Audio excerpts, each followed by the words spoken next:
Captain Lee Doyen stood on the bridge of the Indomitable, watching the alien ships fill the viewscreen. They looked like giant crystals floating in space, each one bigger than Earth's largest city. There were hundreds of them, maybe thousands. Their blue and purple lights pulsed in patterns that hurt to look at. "Sir, they're requesting communication," said Lieutenant Park Jisu from her station. Her voice was steady, but Lee could see her hands shaking slightly. "Put them through," Lee said. He straightened his uniform and prepared to meet humanity's first official contact with the Galactic Harmony Council. The main screen flickered, and suddenly, Lee was looking at something that made his stomach turn. The alien called itself the Valdari Prime Nexus. It looked like a tall, thin shadow with too many arms and eyes that glowed like stars. When it spoke, its voice came from everywhere at once. "Greetings, human species," the Valdari said. "We are the Galactic Harmony Council. We have governed this galaxy for 3,000 years. Today we bring you the gift of integration." Lee said nothing. He had been briefed on this possibility. Earth scientists had detected the Council's approach months ago. Every world leader, every military commander, every diplomat had prepared for this moment. "Your species shows promise," the Valdari continued. "You have achieved faster than light travel. You have colonized 12 worlds.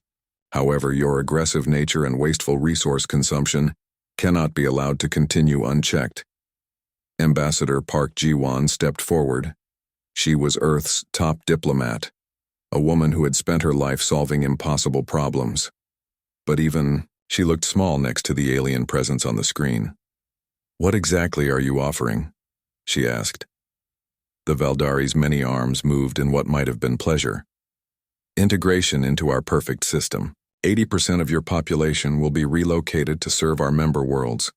Your natural strength and endurance make you ideal for manual labor.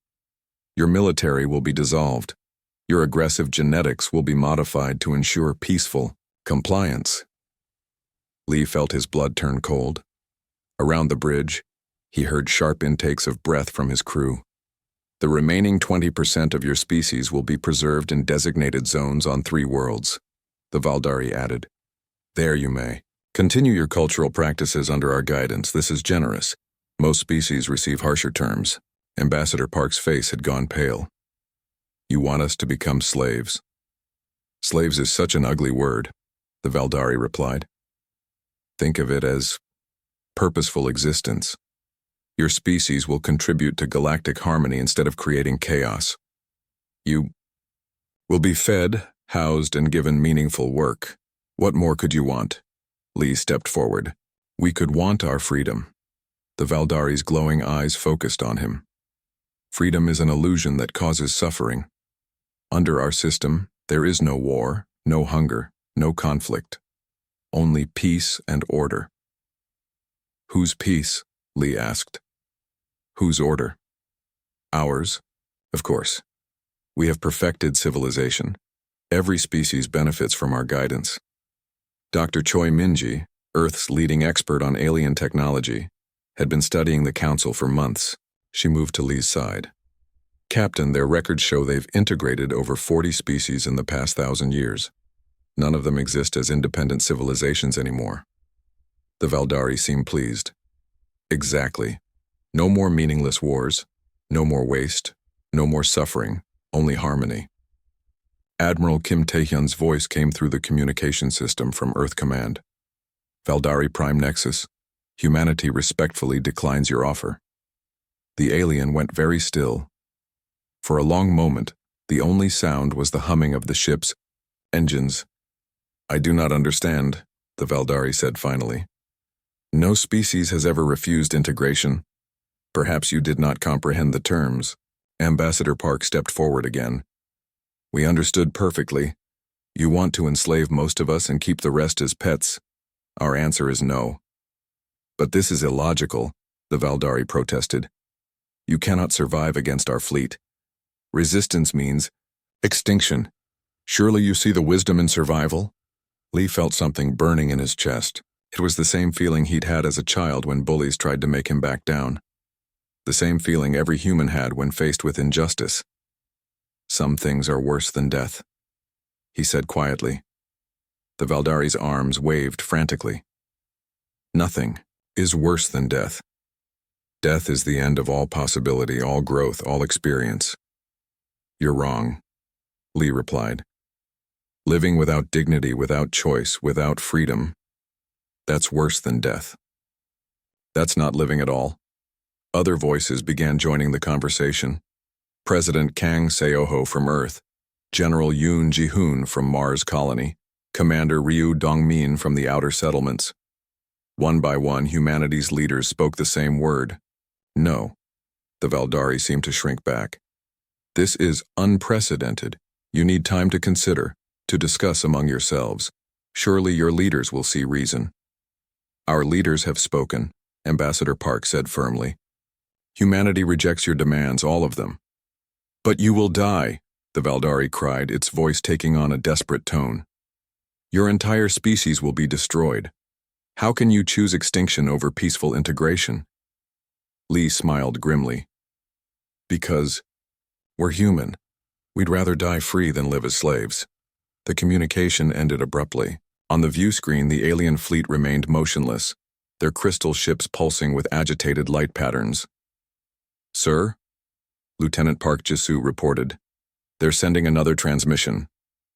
The Valdari appeared again, but this time it seemed somehow smaller, less sure of itself. Humans, it said, we will give you 72 hours to reconsider. Use this time wisely. Speak with your wisest advisors. Calculate the mathematics of survival. We are certain that logic will prevail over emotion. The transmission ended again. Lee looked around his bridge at the faces of his crew. He saw fear there, yes, but also determination. The same expression he'd seen on every human face during the past few months as they prepared for this moment. All hands, he announced over the ship's communication system. This is your captain. The aliens have given us 3 days to change our minds. I want everyone to understand we won't be changing our minds, we're going to fight. He paused, thinking of his daughter back on Earth, of all the children who deserve to grow up free. Signal Earth Command, he told his communications officer. Tell them the Council got their answer. Now we prepare for war. As the Indomitable began moving into defensive position, Lee couldn't help but feel proud. Humanity had faced its first test as a galactic species. They had been offered slavery disguised as salvation, and they had said no. The Valdari thought humans would see reason in the next 72 hours. They thought fear would make humans surrender. They had studied human technology, human biology, human history, but they had never understood the human spirit. That would be their first mistake. It would not be their last. The moment the alien transmission ended, Earth exploded into action. General Yoon Ji-hoon stood in the war room beneath Geneva, watching status reports flood in from every human settlement in the galaxy. Mars Colony reports all defensive platforms online, announced Major Song Hye-min from her station. Luna Base has moved their mining lasers into firing position. The asteroid belt miners are converting their equipment into kinetic launchers. General Yoon nodded grimly. For months, humanity had been preparing for this possibility. Every mining tool could become a weapon. Every transport ship could become a missile. Every human settlement could become a fortress. What about Project Defiance, he asked. Engineer Song Hye-min smiled for the first time in hours. Ready for deployment, sir. All 12 prototypes are armed and waiting. Dr. Nam Sojin looked up from her alien biology reports. General, I've finished analyzing the Council species data we gathered during their approach. They have some critical weaknesses. Tell me. Their species evolved on peaceful worlds, Nam explained. No predators, no natural disasters, no real competition for resources. They've never experienced physical pain the way humans do. Their nervous systems shut down from injuries that humans would consider minor. General Yoon felt hope stir in his chest. What else? They're completely dependent on their technology. Take away their ships, their communication systems, their life support, and they can't adapt. Humans can survive in environments that would kill them in minutes. Captain Ryu Dongmin entered the war room, still wearing his flight suit. Sir, the experimental squadron is ready for combat trials. We've been running simulations against the alien ship designs. How do we look? General Yoon asked. Ryu grinned. Better than expected. Their ships are built for overwhelming technological superiority, not for fighting enemies who use unpredictable tactics. Our kinetic weapons can punch through their energy shields because they're designed to stop energy weapons, not solid projectiles, moving at high speed. On the main screen, surveillance feeds showed the alien fleet maintaining orbit around Earth. The crystal ships hung motionless, their lights pulsing in slow, regular patterns. They're scanning us, reported Lieutenant Han Subin from the monitoring station. Deep scans of our military installations, population centers, resource deposits. They're mapping everything for conquest. Let them look, General Yoon said. They're seeing what we want them to see. For the past 6 months since detecting the Council's approach, humanity had been playing a careful game. They showed the aliens their official military bases, their known technology, their public research facilities.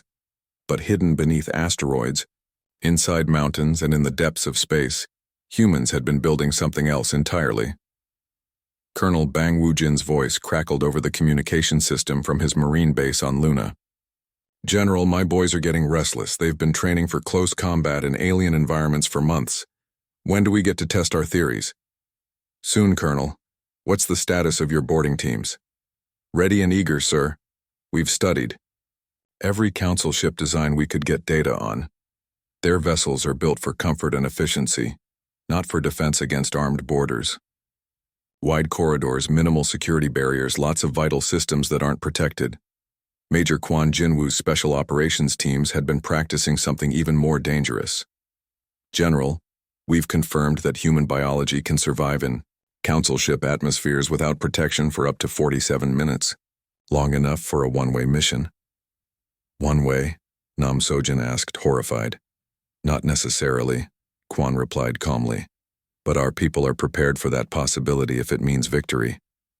General Yoon had seen this attitude spreading through human forces for weeks. It wasn't desperation or hopelessness. It was something the aliens couldn't understand. Humans willing to sacrifice themselves not just for survival, but for the principle of freedom itself. Captain O. Yura's Naval Command reported in from the Pacific Fleet. Sir, we've completed modifications on all vessels. Nuclear weapons have been fitted to ramming configurations. If conventional tactics fail, we can use our ships as guided missiles. The plan was simple in its brutality. If the aliens wanted Earth, they would have to take it from humans who refused to surrender. Every ship, every station, every human settlement was prepared to fight to the last person. Incoming transmission from the alien fleet, announced the communications officer. The Valdari Prime Nexus appeared on screen again, but this time it seemed confused and agitated. Humans, it said, we have detected unusual energy signatures from your world. You appear to be preparing for armed resistance. This is highly illogical. Our fleet contains over 1 million combat vessels. Your entire military force numbers fewer than 50,000 ships. General Yoon stepped forward to respond.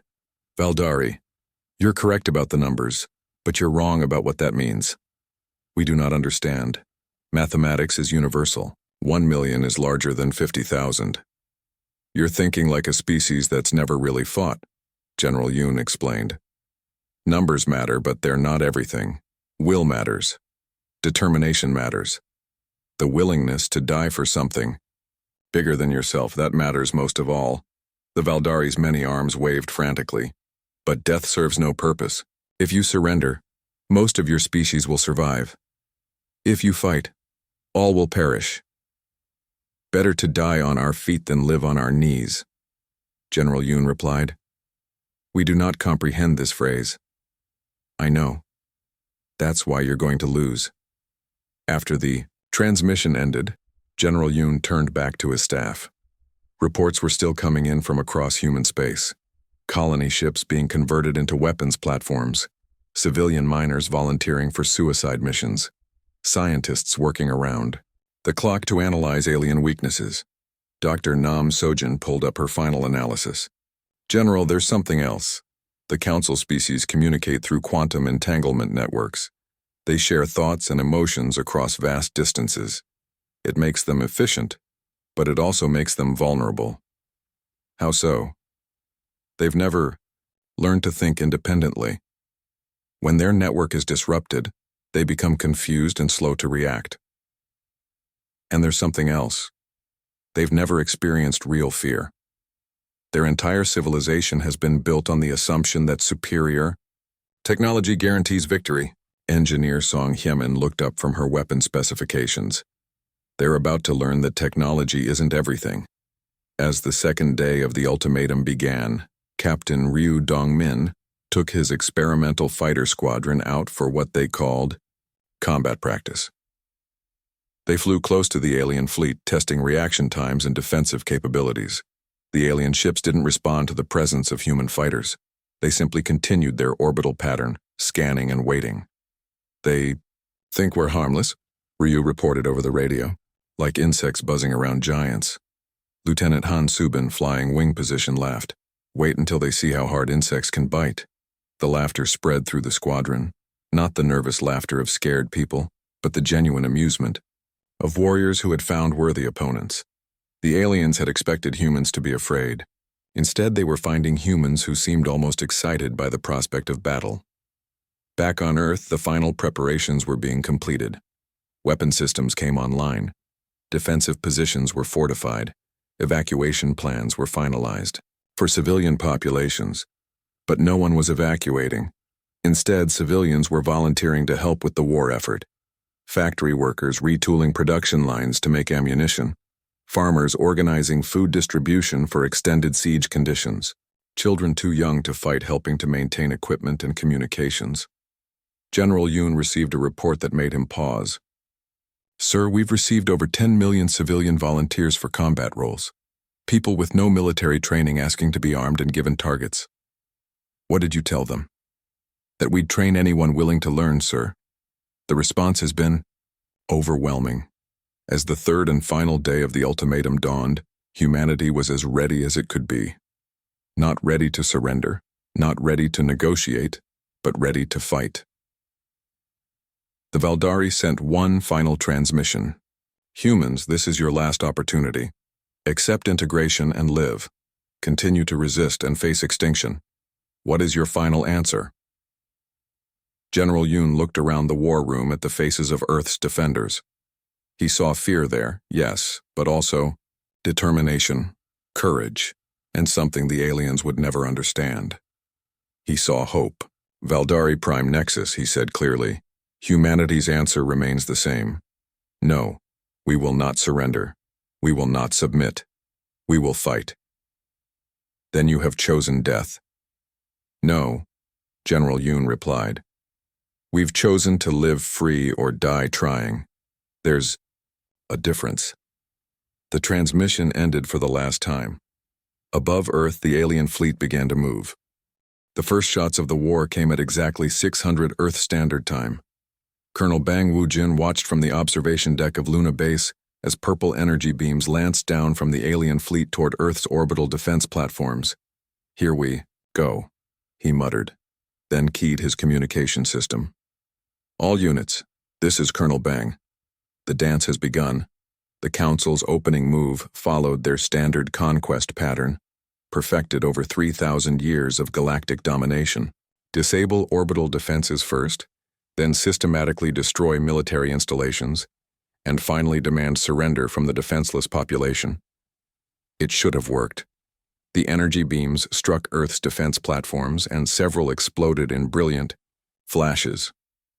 But for every platform destroyed, 2 more seemed to appear from hidden positions behind asteroids and debris fields. What? Came a confused transmission from the alien fleet. Impossible. Our intelligence showed only 47 orbital defense platforms. We are detecting over 300. Captain Ryu Dongmin's voice cut through the communication channels from his fighter cockpit. Surprise! Humans are really good at hiding things. His experimental squadron burst from concealment inside a derelict space station, kinetic cannons, firing streams of tungsten projectiles at alien ships. The crystal vessel's energy shields sparked and flared, as solid metal punched through their defenses. "This is impossible," the alien commander broadcast. "Their weapons are primitive. Kinetic projectiles cannot penetrate our shields." But they were penetrating. The alien shields were designed to deflect energy weapons and absorb electromagnetic pulses. They had no defense against chunks of metal moving at significant fractions of light speed. Lieutenant Han Subin rolled her fighter through a complex evasive pattern, laughing as alien return fire missed her by kilometers. These guys couldn't hit the broadside of a space station. Their targeting systems are built for fighting other energy-based civilizations. The first phase of the battle lasted exactly 17 minutes. When it ended, 23 alien ships had been destroyed or disabled, while humanity had lost only 6 defense platforms and 3 fighters. The Council fleet pulled back to regroup. "This is unprecedented," came the confused transmission from the Valdari Prime Nexus. "How are primitive kinetic weapons penetrating our defensive systems?" Admiral Kim Tae-hyun responded from his command ship. "Because you've been fighting the same kind of enemies for 3,000 years. You've never faced someone who thinks differently." Phase 2 began an hour later. The aliens attempted to board and capture human installations, using their standard pacification techniques. Boarding pods launched from the crystal ships, heading for Luna Base, Mars Colony, and the asteroid mining stations. Colonel Bang Woo-jin was waiting for them. "Marines, remember your training," he announced over the internal communication system. "These aliens have never experienced real combat. They've never felt pain. They've never faced an enemy willing to die rather than surrender. Show them what that means." The first boarding pod cracked open Luna Base's docking bay airlock. Tall, graceful aliens emerged, carrying weapons that hummed with energy. They expected to face cowering humans ready to surrender. Instead, they met Colonel Bang and 40 Marines armed with chemical explosive weapons and wearing full combat armor. The firefight lasted 3 minutes. When it ended, every alien in the boarding party was dead or unconscious, and not a single human had been seriously injured. "Base to fleet," Colonel Bang reported. "Boarding party neutralized. These aliens fight like they've never seen violence before. They freeze up when they get hurt, and they have no idea how to handle unexpected tactics." Similar reports came in from across human space. Alien boarding parties were being wiped out by defenders who fought with a ferocity that alien simulations had never predicted. Major Kwon Jinwoo's special operations teams were already implementing the next phase of human strategy. Using captured alien boarding pods, they launched their own raids against Council ships. "Remember," Kwon told his teams, "we can survive in their atmosphere for 47 minutes without life support. They can't survive in a vacuum for 47 seconds. Use that advantage." The first human boarding raid targeted a Council command ship. Kwon's team cut through the hull using mining charges, then fought their way to the ship's control center in hand-to-hand combat. The aliens had never experienced anything like it. Humans who kept fighting while wounded. Humans who used their own bodies as weapons when their guns ran out of ammunition. Humans who seemed to get more dangerous as the situation became more desperate. "This is inconceivable," broadcast the ship's captain before his vessel went dark. "They are deliberately entering our ships. Why would they place themselves in greater danger?" Captain Oyura answered that question by demonstrating human naval tactics. Her fleet approached a group of alien ships that had been softened up by fighter attacks. Instead of engaging at long range like civilized species, she ordered full ramming speed. "All ships, this is Captain O. We're going to show these crystal palaces what happens when they meet real warships. For Earth, the human ships, their hulls reinforced with asteroid metal and their engines overcharged, slammed into the alien vessels at maximum velocity. Several human ships were destroyed in the impacts, but they took out alien vessels 10 times their size.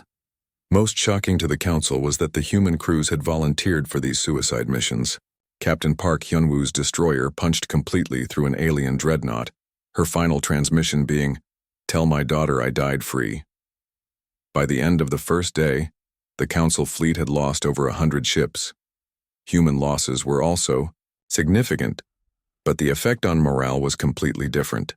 The aliens were becoming afraid.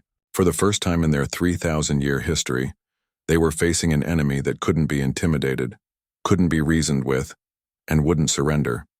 The humans, on the other hand, were getting excited. "Sir," reported Lieutenant Colonel Choi Min-seok from his position on Mars, "our people are actually volunteering for the most dangerous assignments. They're competing to see who can take out the most alien ships." General Yoon Ji-hoon reviewed the battle reports with growing amazement. "They're treating this like a game." "Not a game, sir," corrected Dr. Nam So-jin. "Like a test. Humans have always defined themselves by overcoming impossible challenges. The bigger the challenge, the more determined they become." The second day of battle brought new tactics from both sides. The Council tried using their pacification beams, neural weapons designed to induce surrender through brain manipulation. The beams failed completely against human neurology. "Why are the pacification systems ineffective?" demanded the Valdari. "Prime nexus. Human brain chemistry is unlike any species in our records," replied their science officer. "The pacification frequencies appear to increase their aggression instead of reducing it." This was true. Humans exposed to the pacification beams reported feeling clearer and more focused. Several pilots requested repeated exposure, claiming it improved their combat performance. Engineer Song Hyaman analyzed captured alien technology and made a disturbing discovery. "General, their entire military doctrine is based on psychological warfare. They win by making enemies afraid to fight. They've never faced a species that gets stronger when threatened." The third day brought the Council's elite subjugation fleet, their most advanced warships commanded by their most experienced officers. They arrived expecting to face a broken human resistance. Instead, they found humans who had spent 3 days learning alien weaknesses and developing new tactics. Captain Ryu Dongmin led the welcoming committee. His fighter squadron had been upgraded with captured alien technology, creating hybrid weapons that combined human kinetic physics with alien energy manipulation. "Welcome to the party," he broadcast as his fighters swarmed the subjugation fleet. "Hope you brought more ships because you're going to need them." The battle that followed lasted 16 hours. When it ended, the subjugation fleet was in full retreat, having lost 60% of its vessels. For the first time in galactic history, the Council had been militarily defeated. "This is impossible," the Valdari transmitted on all frequencies. "Our combat computers cannot process human tactical patterns. They violate all established military doctrine." Admiral Kim Tae-hyun's response was broadcast across human space. "That's because we don't follow your doctrine. We write our own." As the Council fleet pulled back to regroup once again, humanity began preparing for the next phase of the war. They had proven they could defend themselves. Now it was time to prove they could attack. Colonel Bang Woo-jin received new orders. "Prepare for assault operations against Council territory." "Marines," he announced. "We're not just defending Earth anymore, we're going hunting." The war was far from over, but the Council was beginning to understand something that would terrify them more than any weapon. Humans didn't just fight to survive, they fought to win. Scientist Yang Minho stood in the secret research facility buried deep inside Ceres asteroid, watching his team work on technology that shouldn't exist. Around him, captured alien equipment had been torn apart, analyzed, and rebuilt using human engineering principles. "The fusion is stable," reported Dr. Lim Na-young from her biological warfare station. "We've successfully combined human kinetic weapon systems with Council energy manipulation technology. The result is something neither species could have created alone." Yang smiled grimly. For 3 months, while the Council fleet had been orbiting, Earth-making demands, human scientists had been reverse engineering every piece of alien technology they could get their hands on. Crashed probes, damaged boarding pods, even debris from destroyed ships. Everything had been studied and understood. "What's the status on Project Ghost?" Yang asked. Captain Shin Yunji's voice came over the communication system from the hidden shipyard on the far side of the asteroid belt. "All 12 stealth ships are ready for deployment. The Council's sensors are designed to detect energy signatures and metal compositions they know. Our ships use captured Council stealth technology combined with human asteroid mining techniques. We're basically invisible to their detection systems. This was humanity's greatest secret. While the Council had been scanning human space and cataloging visible military assets, they had completely missed the Shadow Fleet being constructed in hidden asteroid bases throughout the solar system.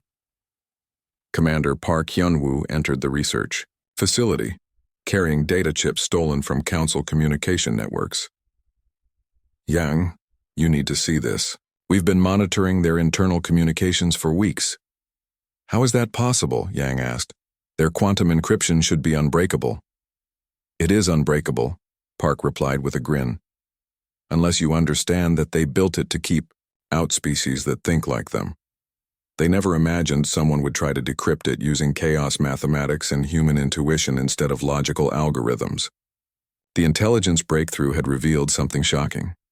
The Council was not just facing military defeat. They were facing psychological collapse. Their internal communications showed panic, confusion, and something they had never experienced before: fear. Listen to this, Park said, playing an intercepted transmission. The voice belonged to Zeftar, the Council's military commander. The humans continue to exhibit impossible behavior patterns. They appear to become more dangerous as our technological superiority becomes apparent. This contradicts all established psychological profiles. Another voice, identified as a Council strategic advisor, responded, "Perhaps we should consider orbital bombardment. Destroy the planet and be done with this threat." "Negative," came the reply from the Valdari Prime Nexus. "We require human workers intact. Find another solution." Yang felt cold satisfaction. The Council was trapped by their own greed. They needed humans alive for slave labor, which meant they couldn't use their ultimate weapons. Dr. Lim Nayung called from her station. "Yang, the biological warfare countermeasures are ready. We've analyzed tissue samples from every Council species. Their immune systems are incredibly efficient at fighting diseases they know, but they have no defense against Earth bacteria and viruses." "Are you suggesting biological warfare?" Yang asked carefully. "Not at all," Lim replied. "I'm suggesting biological defense. We can create targeted agents that will neutralize Council species without affecting humans or other potential allies. Non-lethal but completely incapacitating." This was the human approach to warfare that the Council couldn't understand. Humans didn't seek to destroy their enemies. They sought to remove their ability to cause harm while preserving the possibility of future cooperation. Captain Shin Yoonji's stealth fleet struck first. Her ships appeared without warning in Council-controlled space, hitting supply convoys and communication relays. The aliens never saw them coming and couldn't track them after they vanished back into space. "Ghost leader to control," Shin reported after her third successful raid. "Council ships are starting to travel in larger groups for protection. They're afraid to operate alone now." Fear was spreading through the Council fleet like a virus. For a civilization that had never experienced real defeat, the psychological impact was devastating. Major Kwon Jinwoo's special operations teams had been busy as well. Using captured Council ships and stolen identification codes, they had infiltrated deep into alien territory. "Control, this is Infiltration Team 7, Kwon reported from inside a Council space station. "We've confirmed something important. Their slave populations aren't happy. When they learn that someone is actually fighting the Council and winning, they want to help."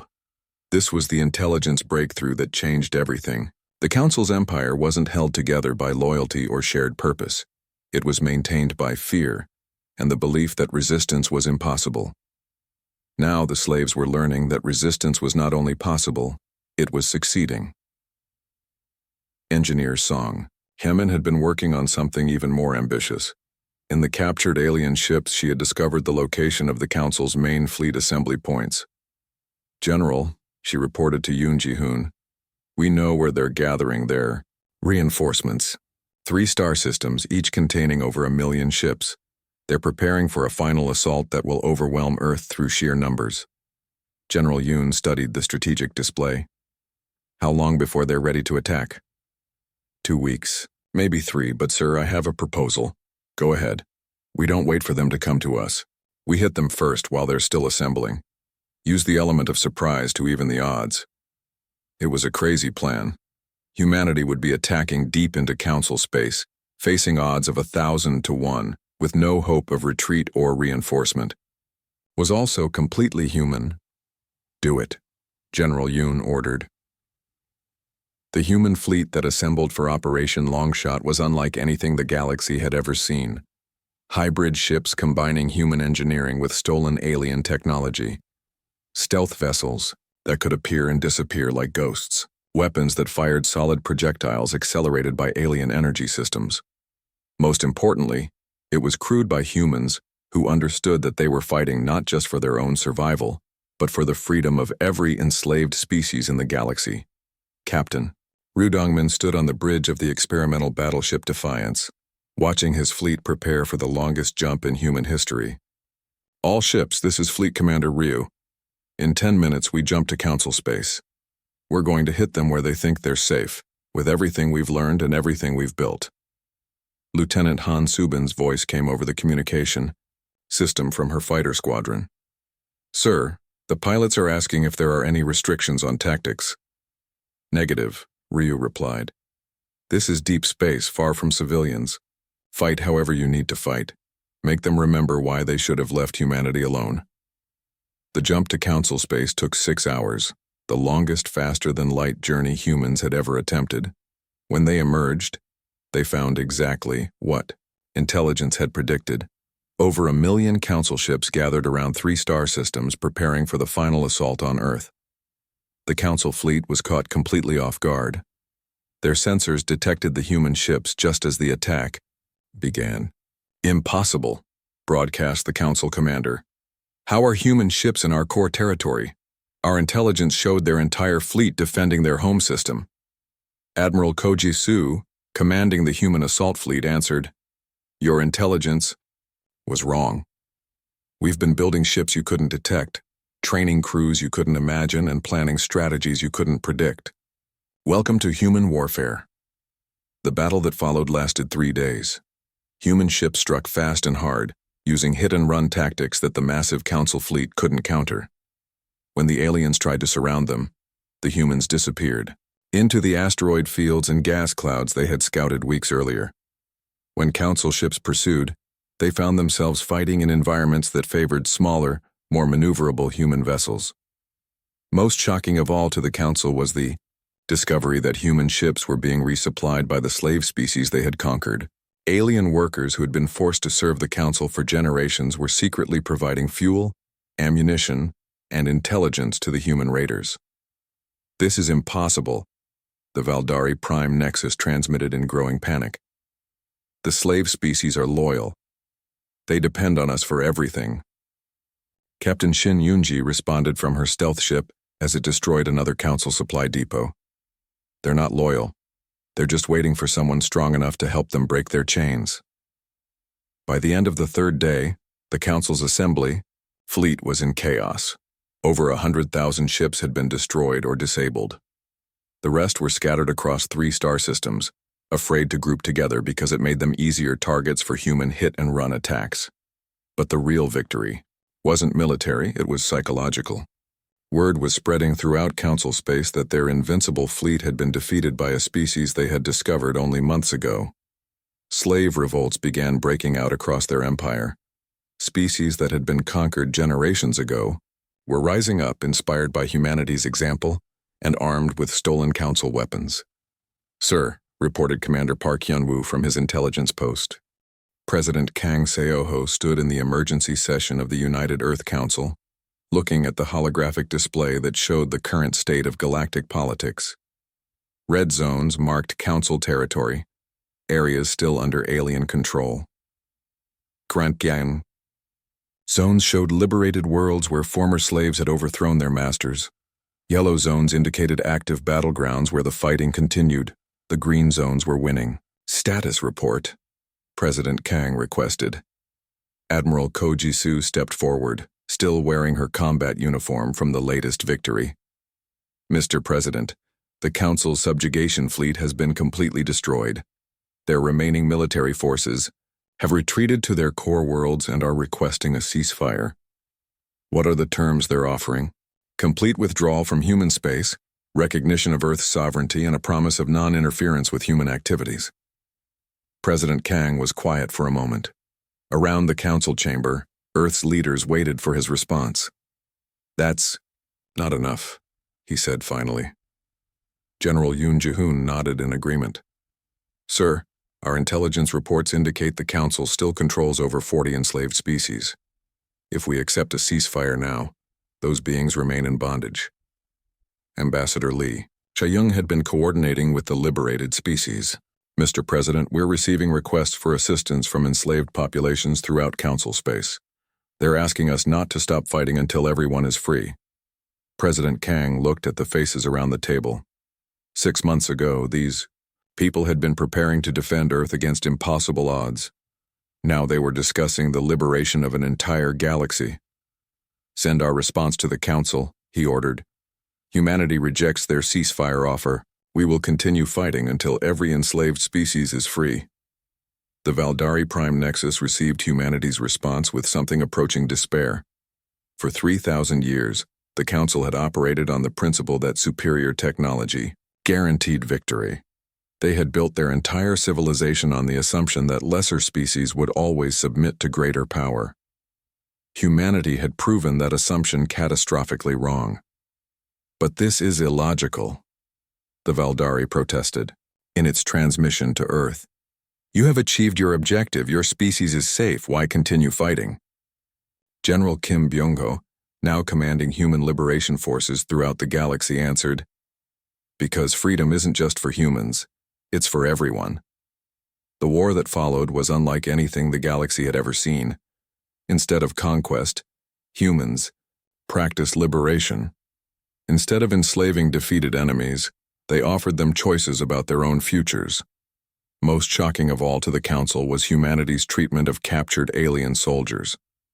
Rather than executing them or turning them into slaves, humans provided medical care, education about other forms of government, and eventually the option to return home or join the liberation forces. Many chose to stay. Colonel Bang Woo-jin found himself commanding mixed units of humans and former Council species fighting side by side against their old masters. "It's amazing," he reported to Earth Command. "Once these aliens learn they have choices, most of them choose freedom." The psychological effect on the Council was devastating. Their own soldiers were defecting to join the enemy. Their slave populations were in open revolt. Their core worlds were surrounded by former subjects who now had human weapons and human training. Dr. Nam Sojin had been studying the sociological implications of the war. The Council's entire system was based on the idea that their way was the only way, she explained to President Kang. They never developed the concepts of negotiation, compromise, or voluntary cooperation. When those ideas were introduced by humans, their society couldn't adapt.